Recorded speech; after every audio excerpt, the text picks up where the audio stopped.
All right, and we are back in the lobby bar for the week of February the 20th, 2023. Brian and Michaela coming at you, and we're coming at you early because I'm going out of town. I'm going to New Orleans. Definitely look for some cocktails there. Join us on Discord because I'm probably going to post, I don't know, I'm going to be obnoxious and post like 10,000 cocktails that I have every day there because what Do else are it. you going to do in New Orleans? That's right. Eat a, I eat a mean, beignet, yep, you got to have eat a some good beignet. seafood, have some good Yep, seafood and yep. drink, I don't know, like a thousand Ramos Gin Fizz, Sazerac, all of the things. I'm going to drink all the things. Yeah, yeah, yeah. Have some she crab soup. They're these crab Benedicts that you can have at Henry's right next to the square in Louisiana. Oh my gosh, it's so good. Yeah.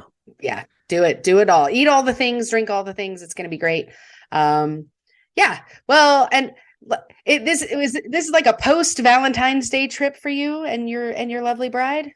That's right. Yeah, we don't do too much big time stuff on Valentine's Day. We keep it pretty low key. Nice home cooked meal. I recreated the Pinocchio cocktail from that episode to have as a little pre dinner drink. That was excellent.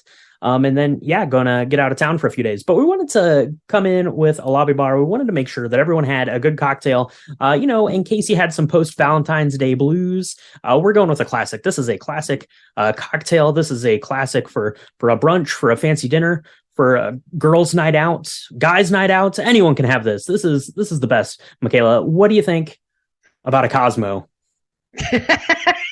I'm surprised we haven't done this one yet, but looking at our records, we have not. I love a good Cosmo. I gotta tell you, it was huge in the early 2000s with Sex in the City. Mm-hmm. I know you and I have talked a lot, debated a lot about Sex in the City. It's really good. That show Not even a transformed. debate. It's well, I mean, yeah, okay.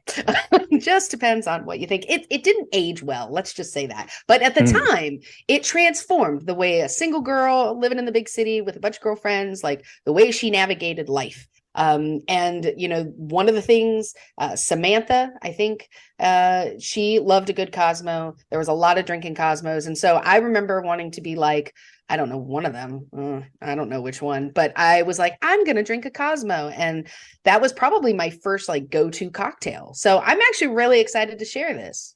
That's right. And a Cosmo, it gets it doesn't get a bad rap, but you look at a Cosmo, you're like, that doesn't, I don't know about that. A Cosmo, it's all booze. So you got to be careful with these things. Tread lightly. Follow the martini rule. Two at most. So you're gonna put one of Eyeballs. the two like eyeballs. You're gonna put this together into your shaker tin. Let's go with the 1.5 ounces of a citrus vodka, 3/4 of an ounce of Cointreau, 3/4 of an ounce of lime juice, a half ounce of cranberry juice.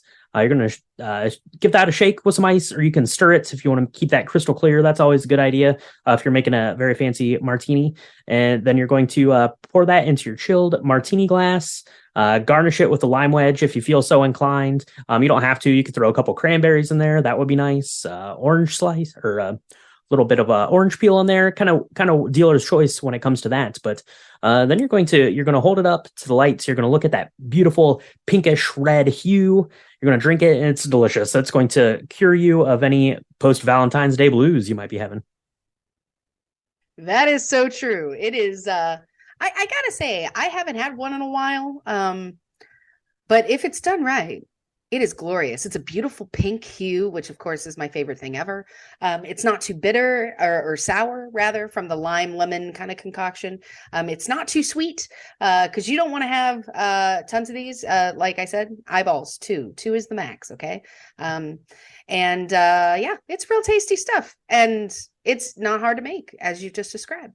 So That's right. So whip one of those up. It's really good. Like I said, a little brunch cocktail or fancy dinner drink. Kind of any time of day. And you probably have most of those ingredients on hand. So whip one of those up and take a picture of it and send it in because we want to see how you do your Cosmo. But we wanted to get on here and talk mostly, Michaela, because we're recording this early. So just spoiler warning: Ant-Man made all the money this weekend. I don't even know how much it made, but it made the most. But we have something coming out next week we have to talk about.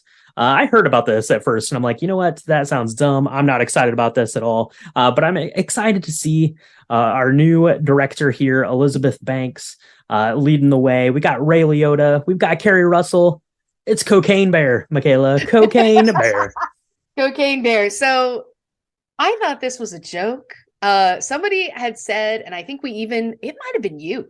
We even watched a like a trailer where this 500-pound black bear unintentionally ingests a ton of cocaine and then goes on this crazy rampage where it's like tearing things apart and killing people with its bare hands and its bare hands.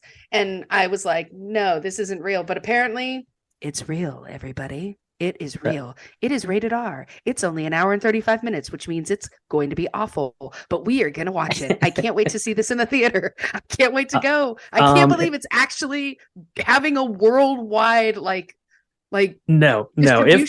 If by it's going to be awful, you mean awfully amazing, then I agree. Yeah, Cocaine Bear, it's based on a true story, apparently, although a spoiler, no. I guess the real Cocaine Bear just did the cocaine and then like fell asleep, did not go on this murderous rampage. But this sounds fun. I'm excited to see Elizabeth Banks is directing this. I really like Elizabeth Banks. I think that she's very talented. She is hilarious.